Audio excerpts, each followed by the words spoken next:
Good evening. Thank you very much for your time.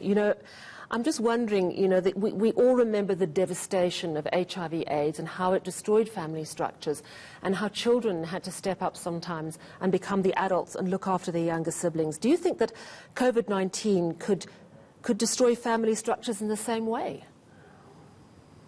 I think so. I mean, and probably in many ways more than HIV and AIDS did, in the sense that the deaths are intergenerational. The generation of grandmothers, of grandparents who were able to look after, AIDS orphans is being severely affected now.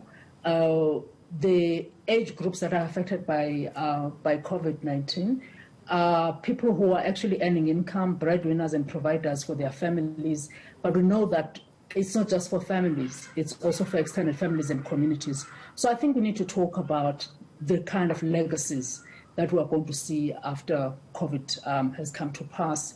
Depending on whether a cure is discovered sooner rather than later, we could minimize some of the long-term impact. But I think that we aren't really talking about the social implications and the socio-economic implications of this pandemic. Yeah, and I think it's partly because we're in the thick of it, and it's about dealing with what's going on in hospitals, trying to get people to change their behavior to stay as safe as possible. But you're so right. This has a massive and long-term impact. Are there lessons that we can learn from what happened around HIV in terms of the devastation of families? Are there structures that we could be setting up now to plan for this? You are right. We're in the thick of it, so sometimes it's difficult to see our way out.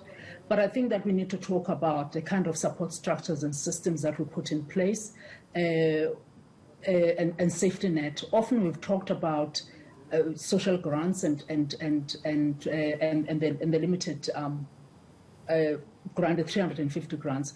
But I think we need to talk about how we ensure that we talk about adoption in our communities, that we talk about structures that can support families that are going to emerge incredibly vulnerable after this process. So that means the kind of advisory that government is receiving, it has to go beyond health sciences.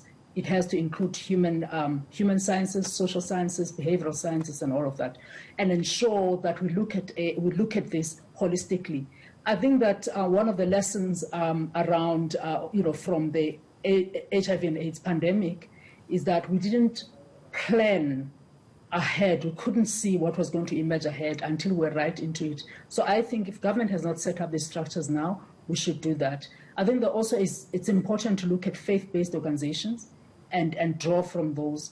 But not only that, there are other support structures that we have come to rely on, informal structures like stokvels, like all those kinds of gatherings, which we have not been able to attend now because of having to change our behaviors.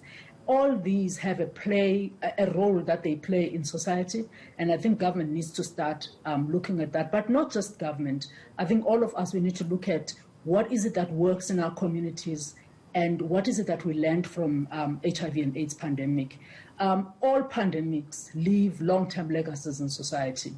We know this from the Spanish flu and others. So there's no doubt that post-COVID, we're going to see a much altered world. But how do we ensure that people who are most vulnerable are actually given the support? And I think this is a critical question. And you're so right to be raising it. And thank you very much for talking to us this evening, because it's something we have to start engaging with now. And I thank you very much for your time.